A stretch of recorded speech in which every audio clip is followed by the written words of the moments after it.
Welcome to the brand new Draymond Green Show YouTube channel. Hit subscribe so you don't miss out on any of our content. We got the Celtics beating the Pacers. I don't know how that happened. 133-128 in overtime to take a 1-0 lead. Again, I don't know how that happened. JT 36-12-4.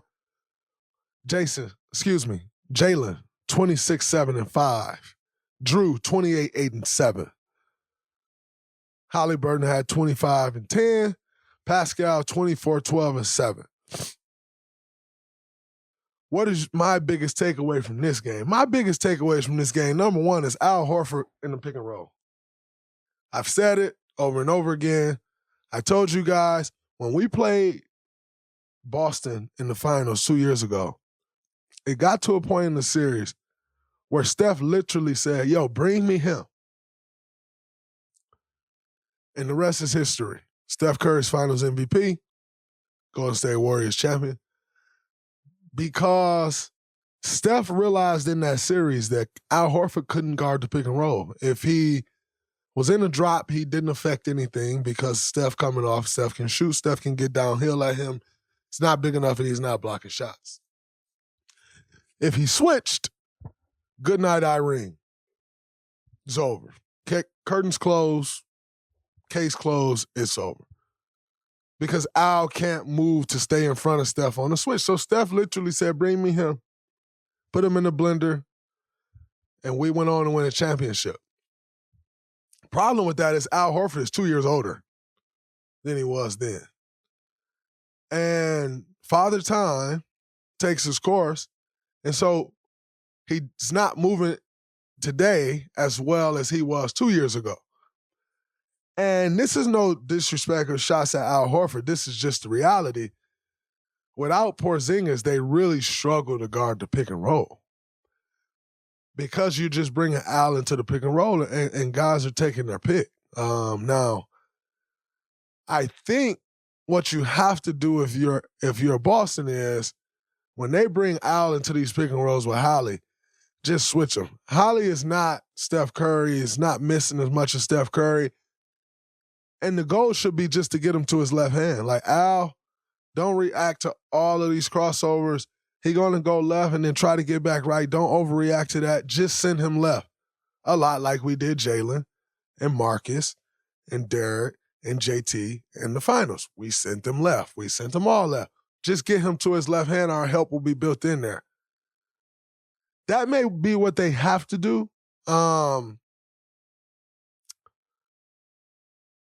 But man, that's tough because what's the alternative? Luke Cornett.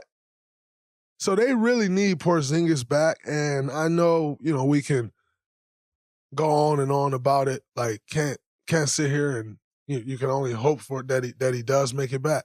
And thing is, it may not catch you this series. It didn't catch you last series, but at some point it catches up to you. And so I think that's an issue. I think another issue is the Celtics offense. It's over-relying on Jayson to create a tough shot or a good shot or whatever shot.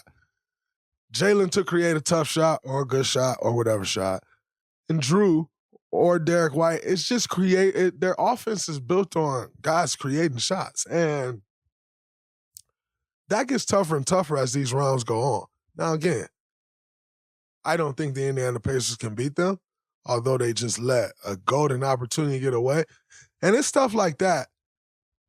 That could be the difference in like a 6-game series or a 7-game series and a 4 or 5-game series when you let games go like that and you're already not the better team. So that's a big issue for Indiana. To just let a golden opportunity go by the wayside on a game that you should have won. Now, we can talk all the things, right? Like, should have fouled up 3. Should have taken the time out and advanced the ball. You had Andrew Nembhard taking the ball out. Why didn't you put T.J. McConnell in and let T.J. McConnell take the ball out? We can go into all these things. The fact of the matter is they let a golden opportunity go to waste. And it's hard to make those opportunities up in the conference finals, especially when you're not the better team. And so if I'm the Indiana Pacers, I'm looking like, yeah, man, we can really beat these guys. We obviously had them beat. We let one get away. You feel good about that. But you also know better. Like, you know the real. You ain't got to tell nobody you know the real, but you know the real. And so I think they have to overemphasize getting these guys to their left hands, making them take tough shots, playing boxes and elbows, not turning the ball over. I thought Indiana had a lot of unforced turnovers. Boston's running off those. You turn it over, they're getting a 2, probably 3. So you can't turn the ball over. But just like the Dallas and Timberwolves series, I think Dallas beat the Timberwolves at their own game last night. The Celtics actually beat the Pacers at their own game. 133-128 is a game that favors the Pacers. Celtics beat them at their own game. And so, like I said, if you're Indiana, you feel good about it. You ultimately know, like, we let one get away. But how much do they really believe? That'll show how they come out in game 2. Now, they'll come out, they'll punch, and Boston got to be ready to take that first blow. They'll punch again. Boston got to be ready for that. But you just got to stay the course. However, if I'm Boston, though, I'm like, yo, we just got away with one. We got to come out and smack these boys. Like, we got to come out and make a statement, send a message. Because we really just, like, we skated out of there with one that we shouldn't have. So now it's time for us to come back and play well and send a message. And that's got to be the mindset for Boston. And if you're Indiana, you still got nothing to lose. Yeah, you got away. You let one get away, but you got nothing to lose. So take your free swing. Everybody's expecting you to lose. Go play loose. Go play free. We need guys getting shots up. We need guys playing with a lot of energy. And we need to get these guys to their left hands. It's the conference finals now. This ain't the first round where guys still get away with a little bit. This ain't the second round where you get away with a little less. This is the conference finals now. We know what you're trying to do, and our game plan should be tight as ever. Get these guys to their left hands. Let's see what they can do. As Bill Belichick say, make them play left-handed. Literally and figuratively. That's got to be the goal for Indiana. Come out, swing, play your game, get up and down, stop turning the ball over, and let the chips fall where they may. We are getting closer to crowning an NBA champ. And with the action heating up on the court, hotter than ever, download the DraftKings Sportsbook app. It's great. I've got it. You should. Takes less than 90 seconds. Official sports betting partner of the National Basketball Association. Okay, now we got the conference finals. Pacers, Celtics, T-Wolves, Dallas Mavericks. These games have been so great. Live betting, same game parlays, odds boosts. So much is covered. It's super easy for first-timers to get started. Try betting on something simple like a team to win.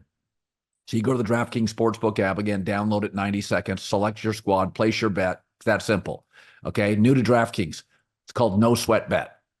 This is a new one. It's easy, called No Sweat Bet, up to $1,500. Just deposit at least $5. That's it, $5, a 5 spot. That's it. And you'll get a bonus bet back if your bet doesn't hit. Yeah, I said it right. If your bet doesn't hit. Download the DraftKings Sportsbook app. The code is Colin. That's me, C-O-L-I-N. DraftKings Sportsbook app. Download Colin, C-O-L-I-N. New customers, no sweat bet. Up to $1,500 you get if you just deposit $5 and your first bet doesn't hit. Only on DraftKings. The crown is yours.